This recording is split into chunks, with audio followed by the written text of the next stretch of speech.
This is Howie from How I Learn, and welcome to episode 5 of How I Learn to Code for Free. Up next, we have applied accessibility. So let's dive right into it. As you can see, the summary and the workflow is here. This was for the part 2 of Applied Visual Design. Okay, so this is the introduction chapter. Let's copy paste that. Accessibility generally means having web content and a user interface that can be understood, navigated, and interacted with by a broad audience. This includes people with visual, auditory, mobility, or cognitive disabilities. Websites should be open and accessible to everyone, regardless of a user's abilities or resources. Some users rely on assistive technology such as a screen reader or voice recognition software. Other users may be able to navigate through a site only using a keyboard. Keeping the needs of various users in mind when developing your project can go a long way towards creating an open web. Here are 3 general concepts this section will explore throughout the following challenges. Have well-organized code that uses appropriate markup. Ensure text alternatives exist for non-text and visual content. Create an easily navigated page that's keyboard-friendly. Having accessible web content is an ongoing challenge. A great resource for your projects going forward is the W3 Consortium Web Content Accessibility Guidelines. Okay, let's add that as a resource.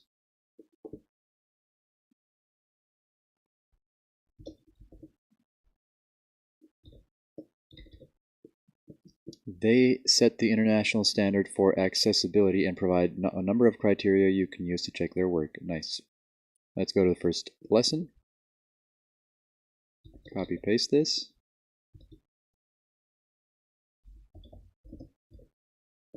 Add a text alternative to images for visually impaired accessibility. It's likely you've seen an alt attribute on an IMG tag in other challenges. Alt text describes the content of the image and provides a text alternative. This helps in case the image fails to load or can't be seen by a user. It's also used by search engines to understand what an image contains to include it in search results. Here's an example. Image source important logo.jpg alt company logo. People with visual impairments rely on screen readers to convert web content to an audio interface. They won't get information if it's only presented visually. For images, screen readers can access the alt attribute and read its content to deliver key information. Good alt text is short but descriptive and meant to briefly convey the meaning of the image. You should always include an alt attribute on your image. Per HTML5 specification, this is now considered mandatory. Camper Cat happens to be both a coding ninja and an actual ninja, and is building a website to share his knowledge. The profile picture he wants to use shows his skills and should be appreciated by all site visitors. Add an alt attribute in the IMG tag that explains Camper Cat is doing karate. The image source doesn't link to an actual file, so you should see the alt text in the display. Oh, right. Okay, so image source. This is the closing bracket. So alt is equal to just karate. Camper Cat does karate. Something like this. Okay, just getting warmed up. Just warming up here.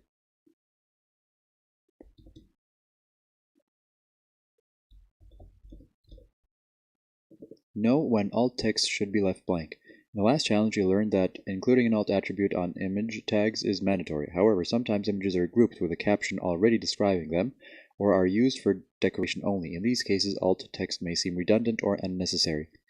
In situations when an image is already explained with text content, if there's, okay, I guess that makes sense, or does not add meaning to a page, the IMG still needs an alt attribute, but it can be set to an empty string. Okay, alt empty. Background images usually fall under the decorative label as well. However, they are typically applied with CSS rules and therefore not part of the markup screen reader process. Note, for images with a caption, you may still want to include alt text since it helps search engines catalog the content of the image. CamperCat has coded a skeleton page for the blog part of his website. CamperCat. He's planning to add a visual break between his two articles with a decorative image of a samurai sword. Add an alt attribute to the image tag and set it to an empty string. Note that the image src source doesn't link to an actual file. Don't worry that there's no source showing in the display. Okay, so why are we doing this? Oh, just to see that you can also leave it empty.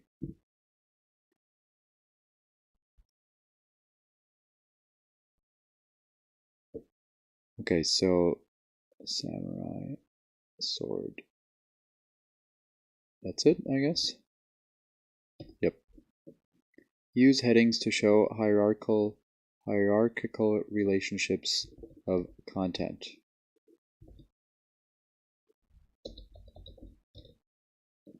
Headings H1 through H6 elements are workhorse tags that help provide structure and labeling to your content. Screen readers can be set to read only the headings on a page so the user gets a summary. This means it is important for the heading tags in your markup to have semantic meaning and to relate to each other, not be picked merely for their size values. Semantic meaning means that the tag you use around content indicates the type of information it contains. If you're writing a paper with an introduction, a body, and a conclusion, it wouldn't make much sense to put the conclusion as a subsection of the body in your outline. It should be its own section. Similarly, the heading tags in a web page need to go in order and indicate the hierarchical relationships of your content. Headings with equal or higher rank start new implied sections. Headings with lower rank start subsections of the previous one. As an example, a page with an H2 element followed by several subsections labeled with H4 tags would confuse a screen reader. With 6 choices, it's tempting to use a tag because it looks better in a browser, but you can use CSS to edit the relative sizing. One final point, each page should always have one and only one H1 element, which is the main subject of your content. This and the other headings are used in part by search engines to understand the topic of the page. Okay, so only one H1 element.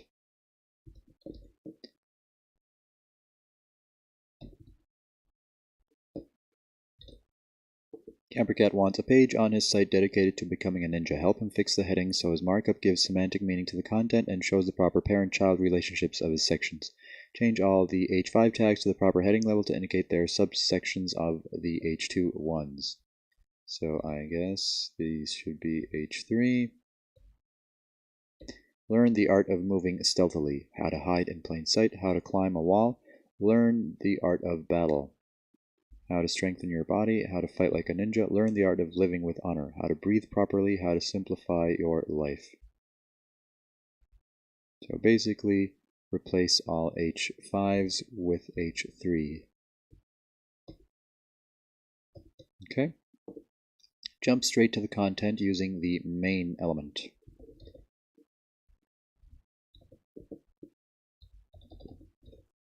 HTML5 introduced a number of new elements that give developers more options while also incorporating accessibility features. These tags include main, header, footer, nav, article, and section, among others.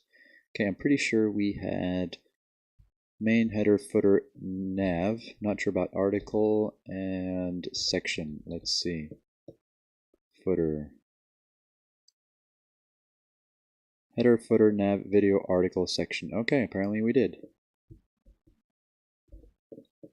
By default, a browser renders these elements similarly to the humble div. However, using them where appropriate gives additional meaning in your markup. The tag name alone can indicate the type of information it contains, which adds semantic meaning to that content. Assistive technologies can access this information to provide better page summary or navigation options to their users.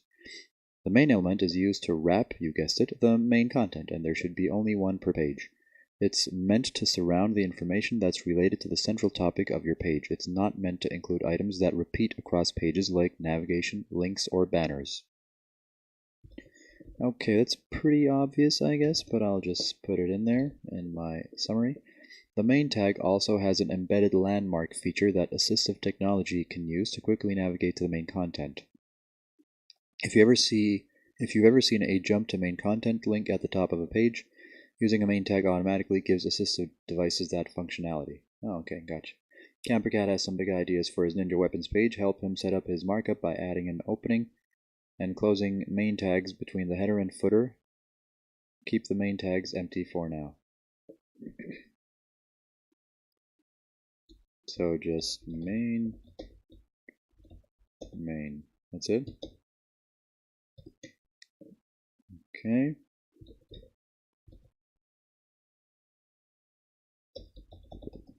Wrap content in the article element.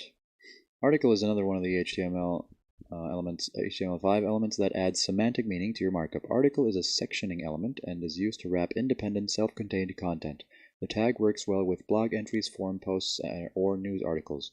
Determining whether content can stand alone is usually a judgment call, but there are a couple of simple tests you can use. Ask yourself, if you removed all surrounding context, would that content still make sense? Similarly, for text, would the content hold up if it were in an RSS feed?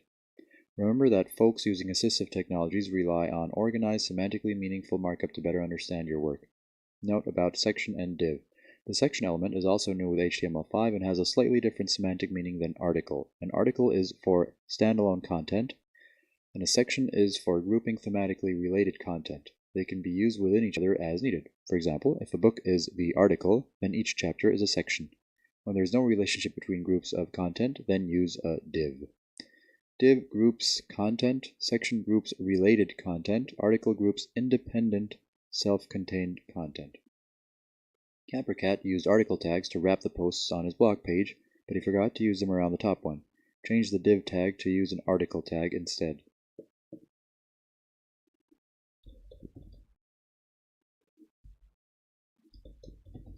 So article, article, article, article, article, article. Okay, interesting. I mean, you don't really need these, right? But they help.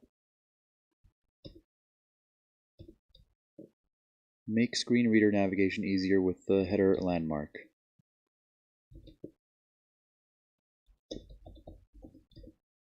The next HTML5 element that adds semantic meaning and improves accessibility is the header tag. It's used to wrap introductory information or navigation links for its parent tag and works well around content that's repeated at the top on multiple pages.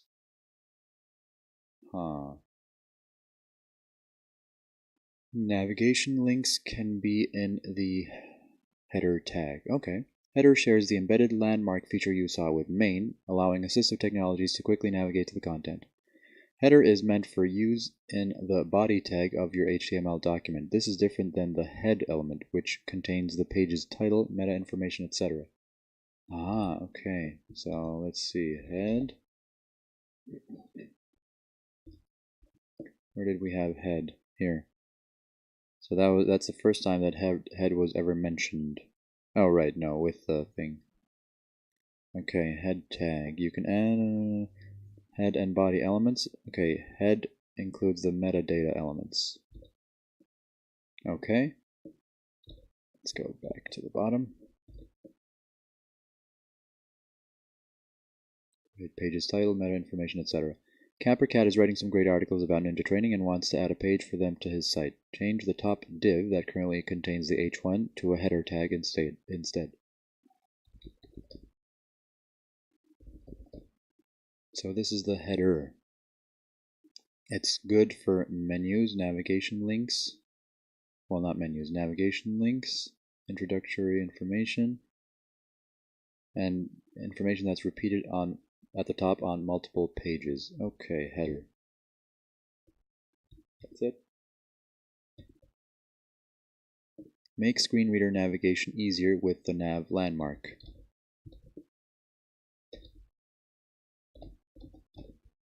The nav element is another HTML5 item with the embedded landmark feature for easy screen reader navigation. This tag is meant to wrap around the main navigation links in your page. If there are repeated site links at the bottom of the page, it isn't necessary to mark up those with a nav tag as well. Using a footer is sufficient. Next challenge. Campercat included navigation links at the top of his training page, but wrapped them in a div. Change them to nav. Man, okay, these challenges aren't very helpful. So nav.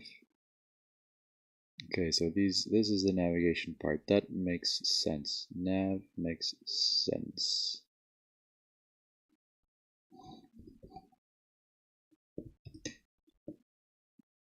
Make screen reader navigation easier with the footer landmark. Okay, these are pretty simple. Similar to header and nav, the footer element has a built-in landmark feature that allows assistive devices to quickly navigate to it. It's primarily used to contain copyright information or links to related documents that usually sit at the bottom of a page. CamperCat's training page is making good progress. Change the div he used to wrap his copyright information at the bottom of the page to a footer element. Div.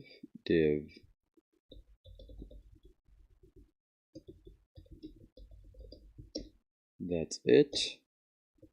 Improve accessibility of audio content with the audio element. Oh, okay, so this way you're probably letting the accessibility devices know, and maybe search engines, that there's audio content here. Gives semantic meaning when it wraps sound or audio stream content in your markup. Audio content also needs a text alternative to be accessible to people who are deaf or hard of hearing. This can be done with nearby text on the page or a link to a transcript. The audio tag supports the controls attribute. This shows the browser's default play, pause, and other controls and supports keyboard functionality. This is a Boolean attribute, meaning it doesn't need a value. Its presence on the tag turns the setting on. I thought Boolean meant yes or no.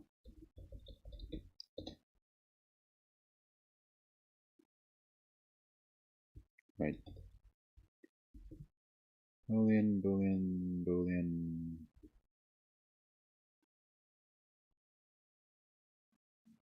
Oh, right.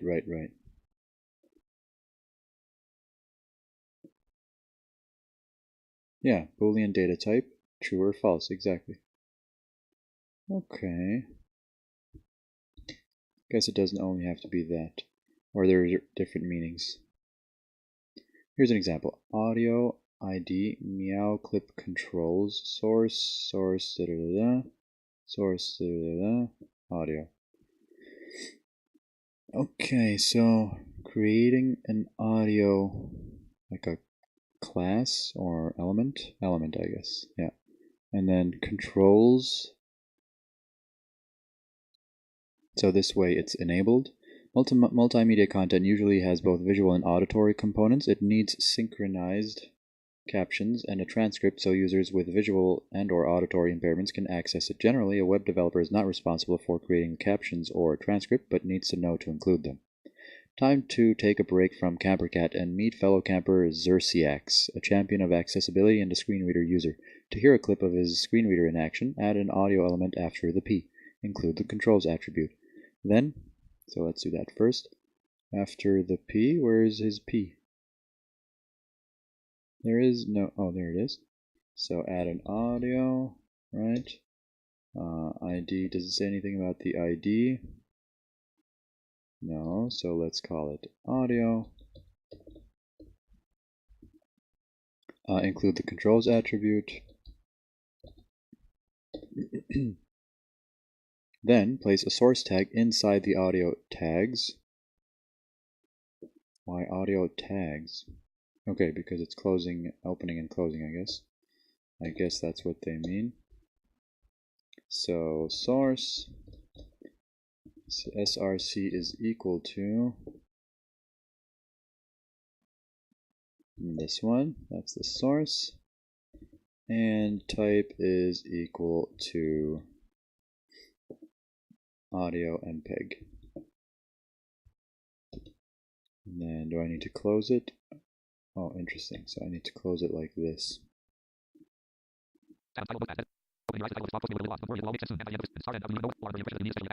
Okay, that worked. I'll just copy paste the solution.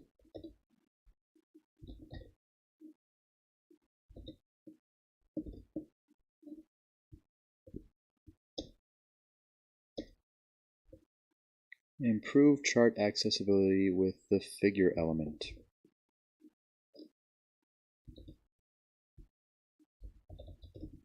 Figure.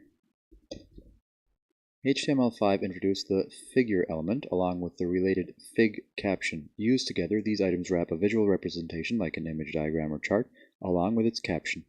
This gives a twofold accessibility boost by both semantically grouping related content and providing a text alternative that explains the figure. For data visualizations like charts, the caption can be used to briefly note the trends or conclusions for users with visual impairments. Another challenge covers how to move a table version of the chart's data off-screen for screen reader users. Here's an example. Note that the fig caption goes inside the figure tags and can be combined with other elements. Figure, image source, JPEG, alt text photo of camper cat executing a roundhouse kick. Fig caption, master camper cat demonstrates proper form of a roundhouse kick. Okay, so this is just a caption. Close the caption, close figure. Figure tags can be combined with other elements. Okay, with like image source or whatever. Campercat is hard at work creating a stacked bar chart showing the amount of time per week to spend training in stealth combat and weapons. Help him structure his page better by changing the div tag he used to a figure tag and the p tag that surrounds the caption to a fig caption tag. So let's find the div tag. I guess figure, fig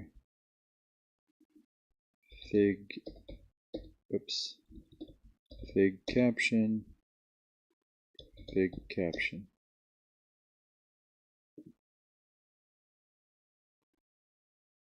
Right? Yeah. So what did it look like before this?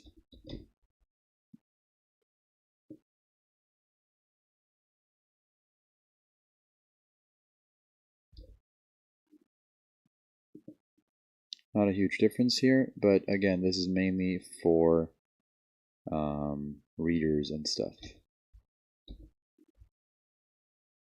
It's pretty simple. Okay, I forgot something. Your code should not have any p tags.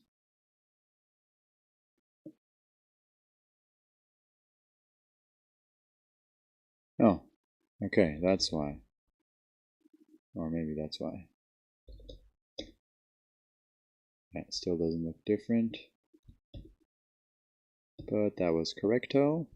Improve form field accessibility with the label element.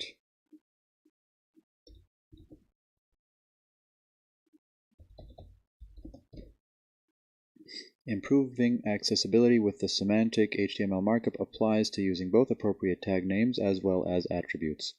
The next several challenges cover some important scenarios using attributes in forms.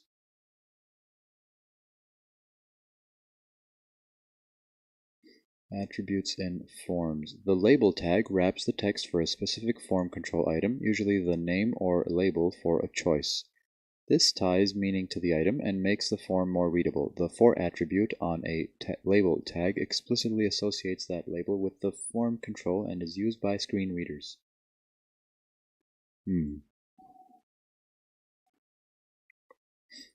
You learned about radio buttons and their labels in a lesson in the basic HTML section. In that lesson, we wrapped the radio button input element inside a label element, I remember, along with the label text in order to make the text clickable. Another way to achieve this is by using the for attribute as explained in this lesson. The value of the for attribute must be the same as the value of the ID attribute of the form control. Here's an example. Form label for, whoa, what the hell, label for name is name. Input type text ID is name, name is name. Campercat expects a lot of interest in his thoughtful blog posts and wants to include an email sign-up form. Add a for attribute on the email label that matches the ID on its input field. Label, email, label. Label, okay, form, label, for, it has a name. So input type email for email, right?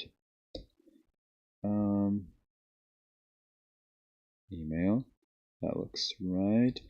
Input type text, ID email, name email.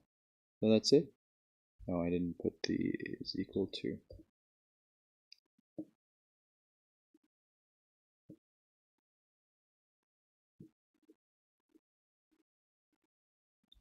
So if I undo this, right, so now clicking here doesn't do anything. I mean, it selects the text. If I double click, it selects the text. But if I add this thing here now, clicking here, automatically takes the cursor here. So that's kind of helpful. That's nice. Again, it's just like the example. Let me add that. Name becomes clickable, something like that. Wrap radio buttons in a field set element for better accessibility. What's a field set element? I guess we'll find out soon.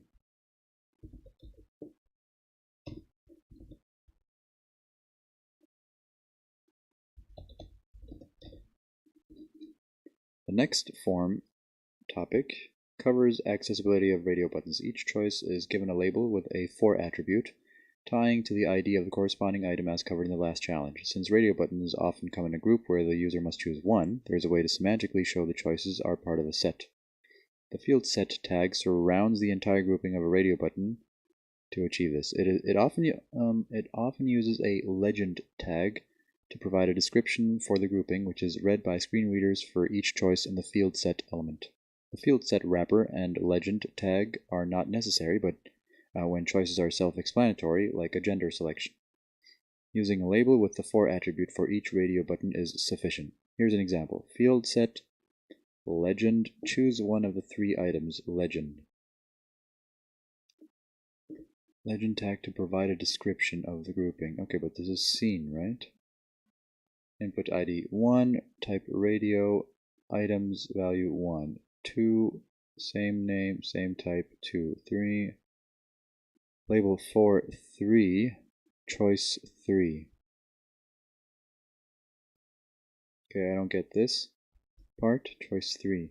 CamperCat wants information about the ninja level of his users when they sign up for his email list. He's added a set of radio buttons and learned from our last lesson to use label tags with for attributes for each choice. He learned from our last lesson to use label tags with for attributes for each choice. Right. Go CamperCat. However, this code still needs some help. Change the div tag surrounding the radio buttons to a field set tag and change the P inside it to a legend. Field set. Oh wait, let me see what it looks like. Okay. So field set wraps the entire choices, like the entire group. Field set, and then this one should be legend and legend. Oh, nice. So before it was like this, and now it's like, no wait, before it was like this, right? And now it's like this. Nice, I like it. It's pretty similar, but, oh, that would be nice. Would it be nice? Okay, so paint.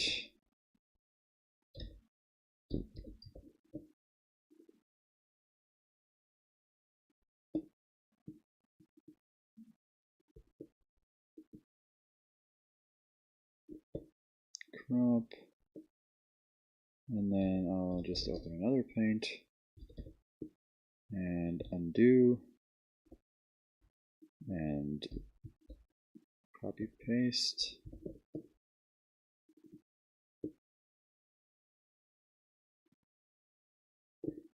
Actually, it's easier if I just take this, bring it down here, and now show that this has turned to this. Okay. And then I'll redo. I did already.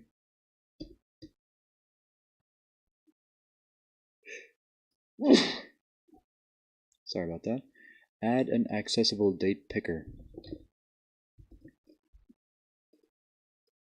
Date picker. Okay, that makes sense. Like, that's good to know. 1.4.13. Forms often include the input field, which can be used to create several different form controls. The type attribute on this element indicates what kind of input will be created. You may have noticed the text and submit input types in prior challenges, and HTML5 introduced an option to specify a date field. Okay, so the input field, you can use create different form controls. The type, yeah, you may have noticed text and input, yes. I don't remember date field, but depending on browser support, a date picker shows up the input field when it's in focus, which makes filling in a form easier for all users. For older browsers, the type will default to text, so it helps to show users the expected date format in the label or as placeholder text just in case, right? This makes sense. The placeholder text is the text that's there before somebody, enters any information. Here's an example. Label for input 1, enter a date, label. Input type date, ID input 1, name input 1. CamperCat is setting up a Mortal Kombat tournament and wants to ask his competitors to see which date works best. Add an input tag with a type attribute of date, an ID attribute of pigdate, and a name attribute of date. Okay. Label, add your code. Okay, it's telling me where to add it as well. Label, we already have a label for. We just need input type is equal to date. ID should be equal to pigdate. And the name should be equal to date. And then I have to close this. So now when I go here, it will open up a calendar. And I have these buttons. Okay, and without this line, there's nothing. So, and like this, input type, then it's just text. So this is what an old browser would see. And a new browser would see, what was this? Calendar? No, date. Right. Placeholder? Was it like this? Let's try MDY. Did that work? Didn't work. Oh, wait, so let's do text. Yeah, exactly. So it has to be MMDDYYY. Great. That's perfect. Do we need this? Why not?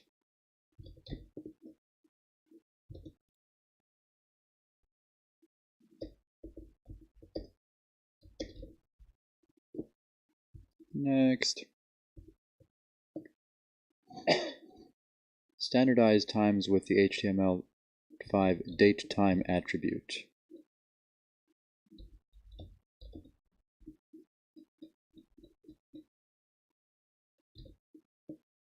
Continuing with the date theme, HTML5 also introduced the time element along with a datetime attribute to standardize times. This is an inline element that can wrap a date or time on a page. A valid format of the date is held by the datetime attribute. This is the value accessed by assistive devices. It helps avoid confusion by stating a standardized version of a time, even if it's written in an informal or colloquial manner in the text. Here's an example. Master CamperCat officiated the cage match between Goro and Scorpion. Time, date time. Last Wednesday, time, which ended in a draw. CamperCat's wrap a time tag around the text Thursday, September. Where is that? Right here. So it's an inline thing, so I just add time, and then date time is equal to 2016-09-15, and then close time.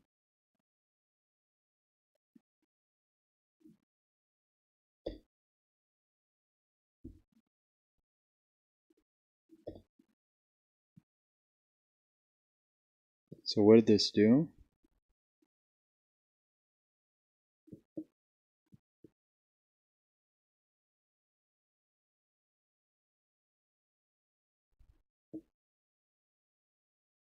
wrap a time tag around, oh, so I have to close this as well, right? Yeah.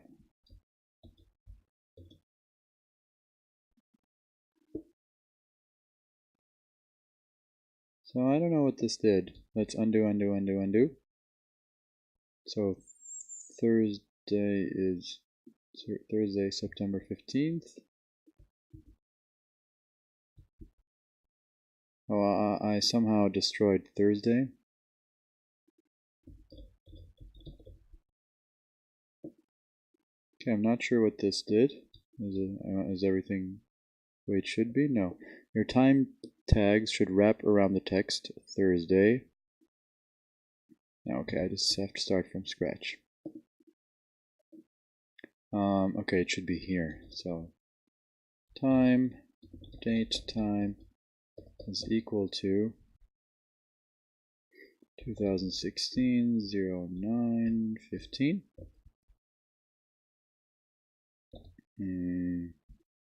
Thursday, yada yada, and then close the time.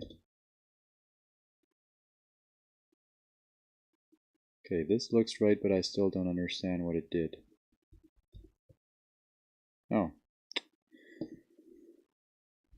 Standardized times. Okay, it's just better for assistive devices, I guess. Well, you know, if it was like 09/11 or whatever, maybe that's a bad example, 05/11, then you don't know if this is the month or this is the month. But with this standardized date time thing, the machine, the reader, helps. I guess that's it. Make elements only visible to a screen reader by using custom CSS. Oh, that's cool.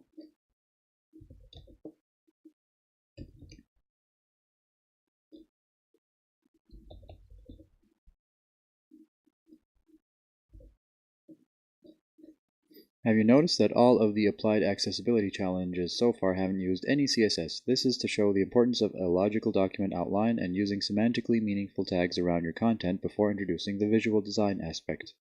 However, CSS's magic can also improve accessibility on your page when you want to visually hide content meant only for screen readers. This happens when information is in a visual format, like a chart, but screen reader users need an alternative presentation, like a table, to access the data. CSS is used to position the screen reader only elements off the visual area of the browser window. Here's an example. Screen reader only. Position absolute, left, width, height, top, overflow, hidden. What's overflow hidden? Okay.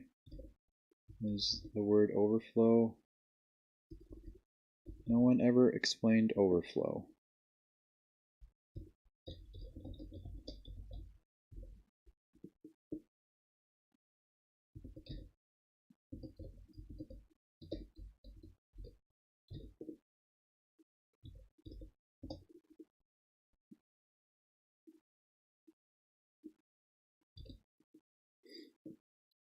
Overflow hidden. Note, the following CSS approaches will not do the same thing. Display none or visibility hidden hides content for everyone, including screen readers. 0 values for pixel sizes, such as width 0, 0, removes that element from the flow of your document, meaning screen readers will ignore it. Okay, so these two approaches don't help screen readers. Capricat created a really cool stacked bar chart for his training page and put the data into a table for his visually impaired users. The table already has an SR-only class,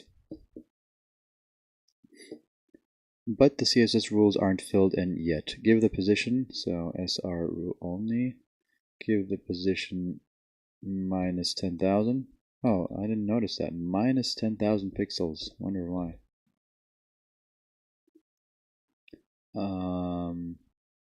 Oh, sorry. Absolute.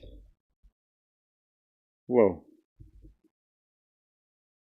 Whoa.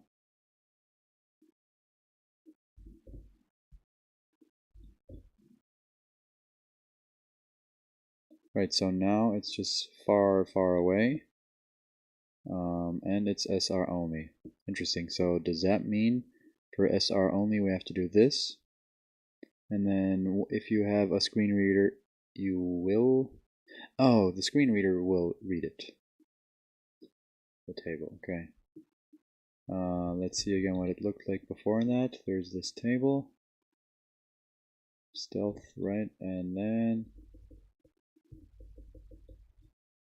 it's gone. So SR only closed.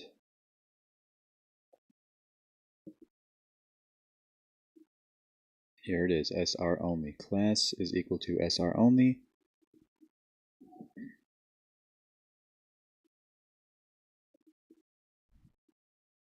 Don't know what these are.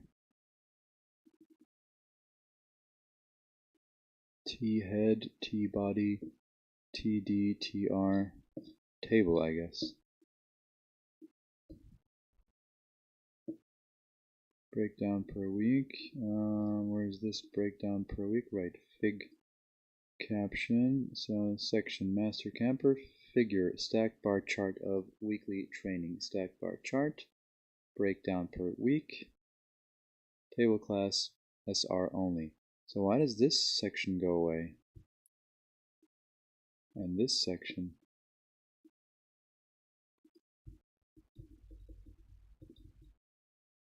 Oh, it doesn't. Okay, that makes sense.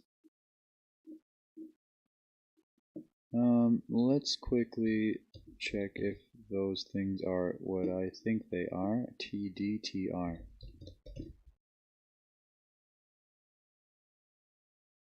Table. Okay.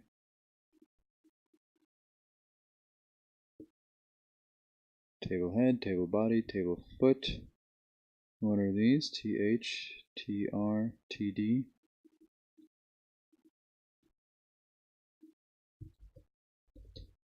TR. As a child of before.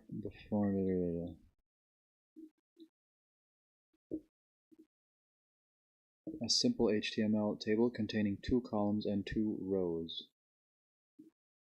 TD. 2 table cells. TR. 2 columns and 2 rows. Sorry, TH. 2 header cells and 2 data cells. Okay, that's really weird.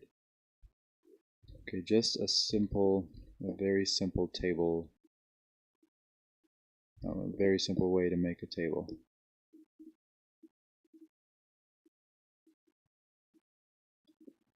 Article. Okay, I guess the rest is pretty basic.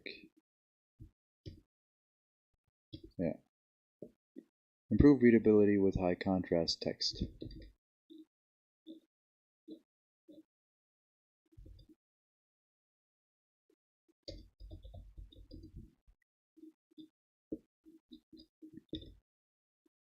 Low contrast between the foreground and the background colors can make text difficult to read. Sufficient contrast improves the readability of your content, but what exactly does sufficient mean?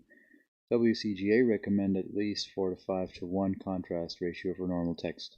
The ratio is calculated by comparing the relative luminance values of 2 colors. This ranges from 1 to 1 for the same color or no contrast to 21 to 1 for white against black, the strongest contrast. There are many contrast checking tools available online that calculate this ratio for you. CamperCat's choice of light gray text on white background for his recent blog post has a 1.5 to 1 contrast ratio, making it hard to read.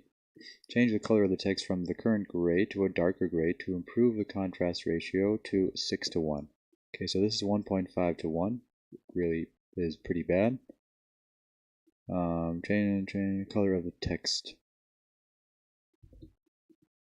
Oh, this is 6 to 1. This is pretty good. Avoid color blindness issues by using sufficient contrast.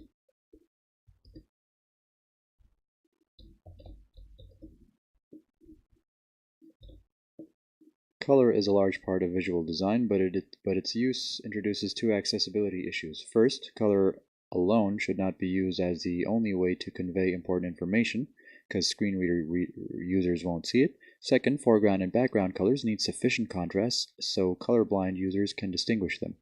Previous challenges covered having text alternatives to address to address the first issue.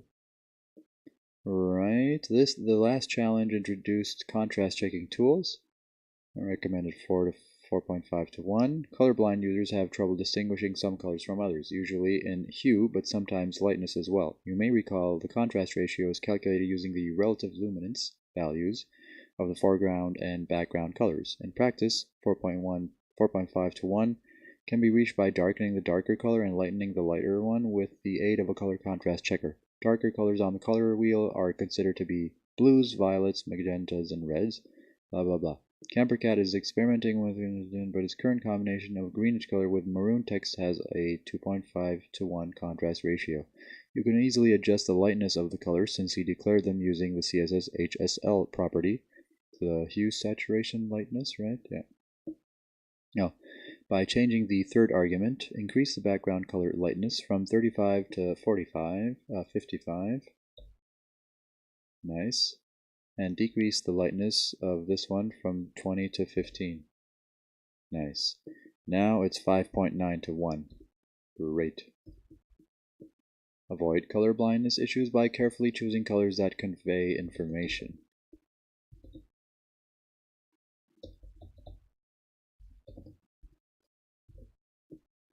There are various forms of color blindness. These can range from a reduced sensitivity to a certain wavelength of light to the inability to see color at all. The most common form is a reduced sensitivity to detect greens. For example, if two similar green colors are the foreground and background color of your content, a colorblind user may not be able to distinguish them. Close colors can be thought of as neighbors on the color wheel, and those combinations should be avoided when conveying important information. Note: some online color picking tools include visual simulations of how colors appear for different types of color blindness. Okay, well, these are great resources in addition to online contrast checking calculators. CamperCat is testing different styles for an important button, but the yellow background color and the green text color are neighboring hues on the color wheel and virtually indistinguishable for some colorblind users. Their similar lightness also fails the contrast ratio check. Change the text color to a dark blue to solve both problems.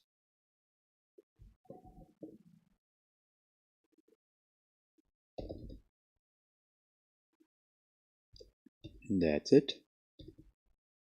Give links meaning by using descriptive link text.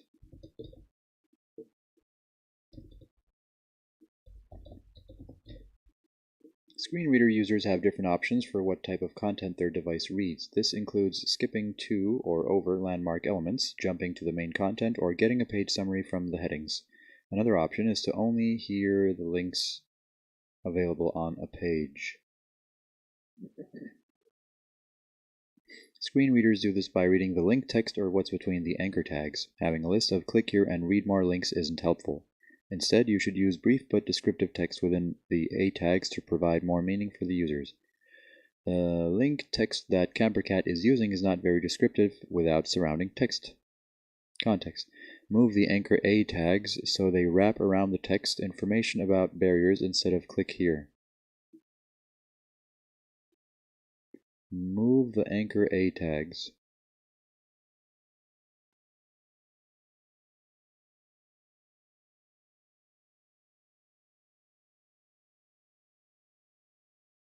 Okay, so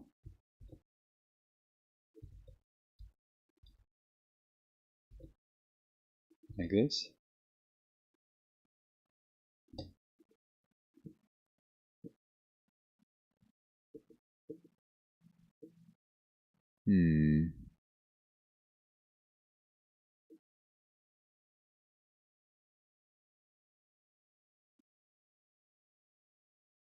I understand, but now click here isn't a link anymore.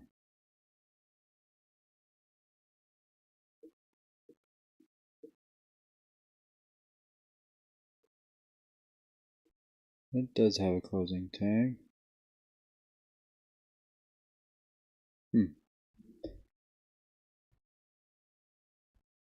Interesting. Well, if this is what they want, let's see. Your code should move the anchor A tags from around the words click here. Okay, let's see what it was like again. Yes. Yes. Information about batteries.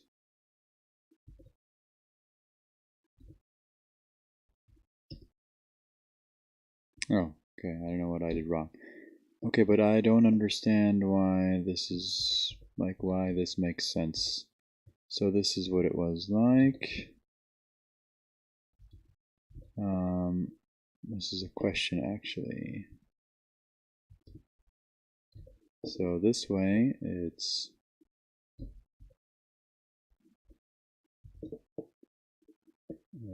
like this, which, you know, makes sense, right?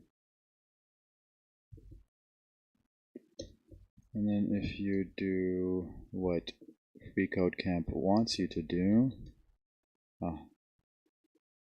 then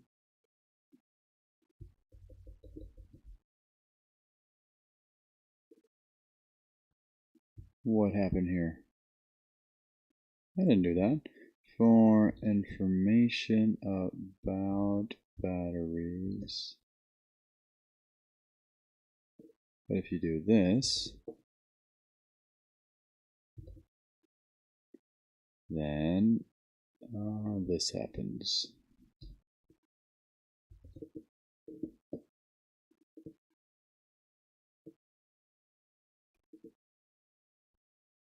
Okay, it doesn't have to be perfect. Don't know why that happened. So why is this good? I mean, this is a question, but it doesn't really help a lot without context. So I have to add the context. It's okay.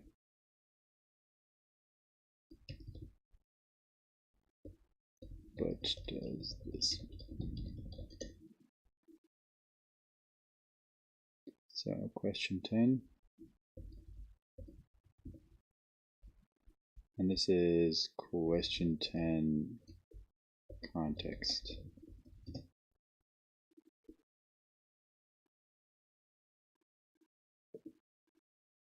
Okay, but so I don't need paint anymore.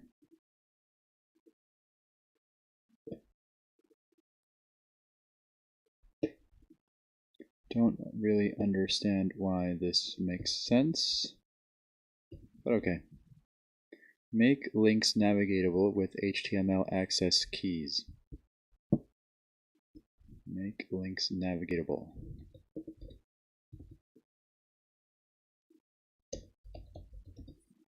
HTML offers the access key attribute to specify a shortcut key to activate or bring focus to an element. This can make navigation more efficient for keyboard-only users. HTML5 allows this attribute to be used on any element, but it's particularly useful when it's used with interactive ones. This includes links, buttons, and form controls. Here's an example button. Access key is B, so the moment you press B on your keyboard, it'll be as if you were clicking on this thing. Campercat button. Campercat wants the links around the two blog article titles to have keyboard shortcuts so his site's users can quickly navigate to the full story. Add an access key attribute to both links and set the first one to G for Garfield and the second one to C for Chuck Norris. Okay, so these are the here.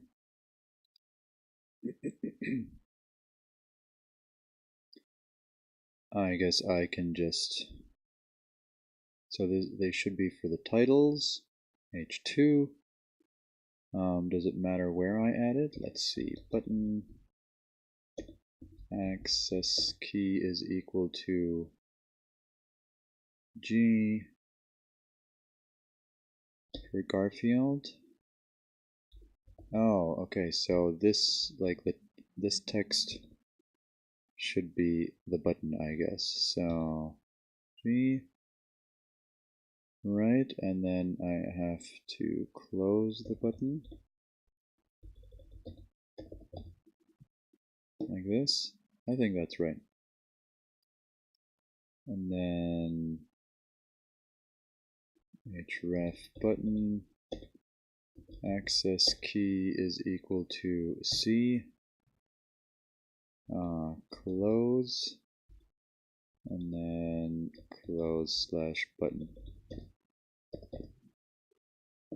think that's what they want.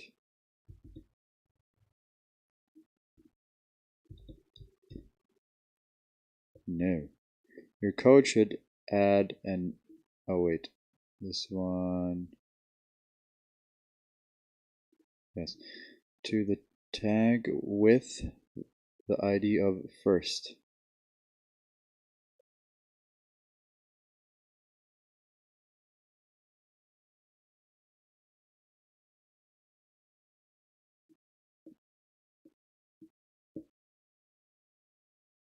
Maybe I don't need this.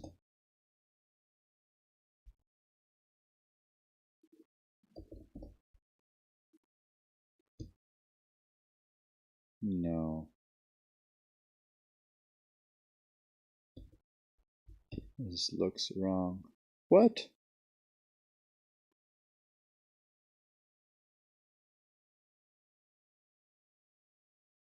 Okay, so it's within the A element, the anchor element. It's an attribute. Access key attribute.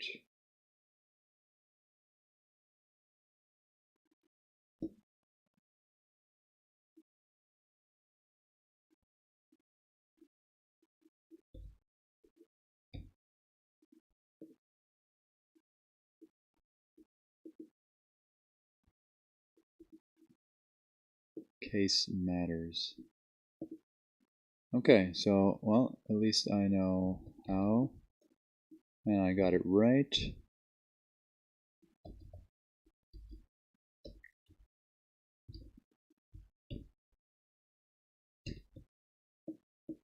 Use tab index to add keyboard focus to an element.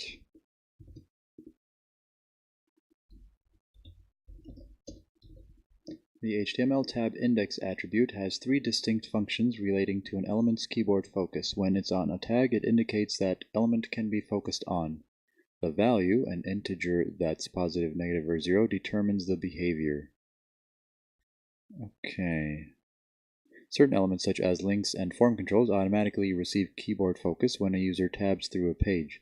It's in the same order as the elements come in the HTML source markup. This same functionality can be given to other elements such as div, span, and p by placing a tab index is equal to 0 attribute on them. Here's an example. Div, tab index is 0, I need keyboard focus div. Okay, I guess that means like when you press enter, it'll be the same as clicking on it.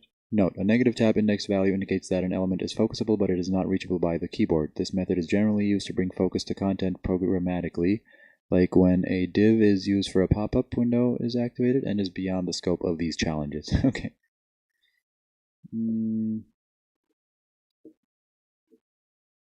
Okay, maybe that's interesting to know. CamperCat created a new survey to collect information about his users. He knows input fields automatically get keyboard focus, but he wants to make sure his keyboard users pause at the inner instructions while tabbing through them. Add a tab index attribute to the p tag.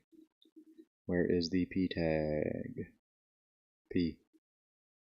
So p tab index is equal to 0, I guess.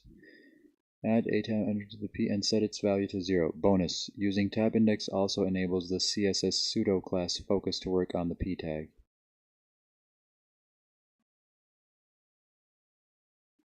Fill in all your information, then click submit.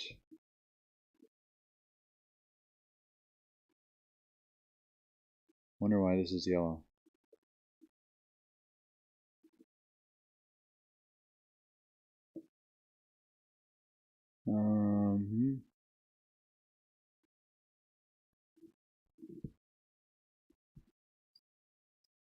Fill in all. Okay, so I wonder what that helps. Counter. I guess that's it, right? Yeah.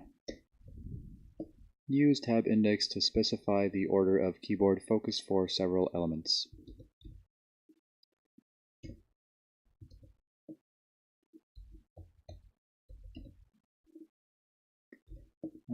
Okay, use tab index specify the order of keyboard focus. The tab index attribute also specifies the exact tab order of elements. This is achieved when the value of the attribute is set to a positive number of 1 or higher. Setting a tab index 1 will bring keyboard focus to that element first. Then it cycles through the sequence of specified tab index values, 2, 3, etc., before moving to default and tab index 0 items. Okay, I guess this is when you press tab that it should go to that one. Okay, it's important to note that when the tab order is set this way, it overrides the default order, which uses the HTML source. This may confuse users who are expecting to start navigation from the top of the page. This technique may be necessary in some circumstances, but in terms of accessibility, take care before applying it. Okay, that makes sense. Like without any tab blah blah, when I press tab, it will go through all these things and then come to the code. So I'll just come back here. Yeah, it goes through the menu items, navigation items. You have tab index 1, I get keyboard focus, I'm first, I'm second. Has a search field on his inspirational quotes page that he plans to position in the upper right corner with CSS. He wants the search input and submit input form controls to be the first two items in the tab order. Add a tab index attribute to 1 and 2 to do. So 1 search input type search, input tab index is equal to 1,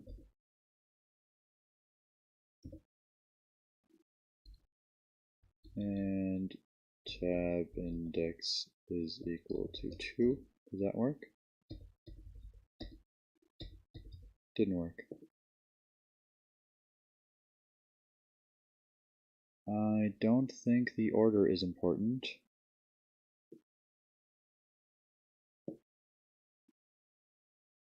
Oh.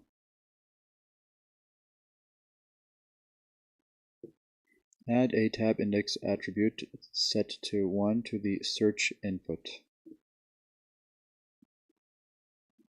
Input, search, to the submit input.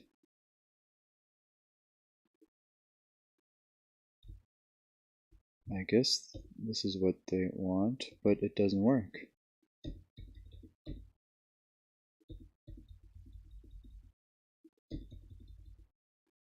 Okay, let's watch the video.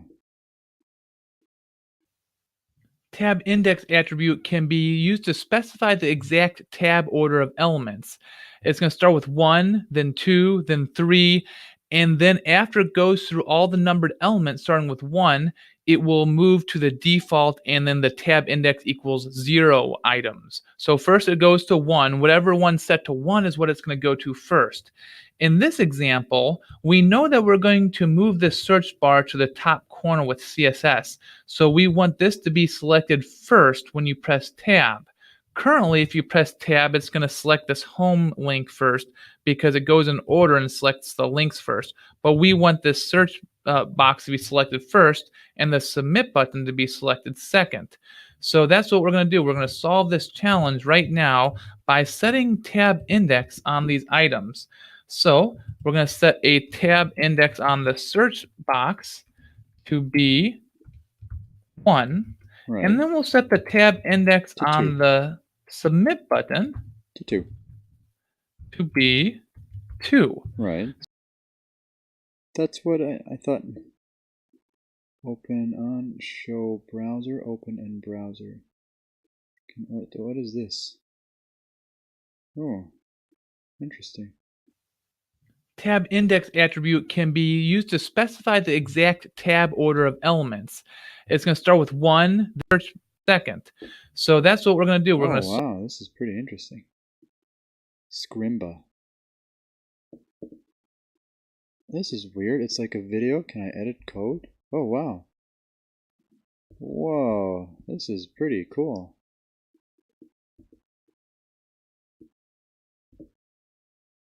Okay, let's just continue watching first. solve this challenge right now. 1, 2. And can I somehow run this page? No, or I don't know how.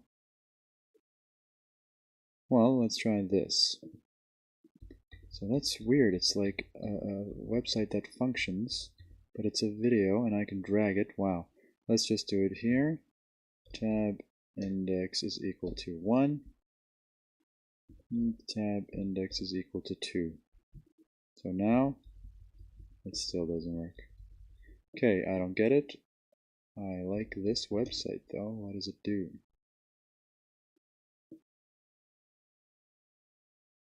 Nice.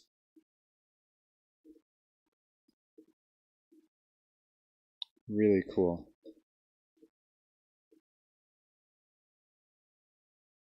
Okay, definitely going to check that out. So I'll just add this to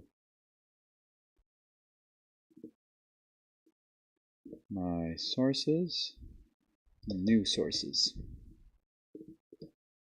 Okay, so we got this one right. We can close this for now.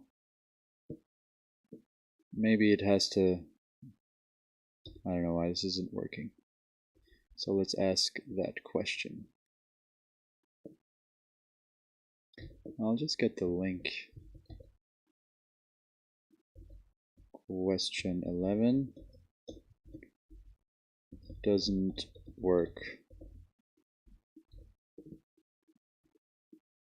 Oh, great. I was just going to say we've passed the 1 hour mark. So that's great. We finished applied accessibility, and next up will be responsive web design principles. Thank you for watching, and see you in the next video.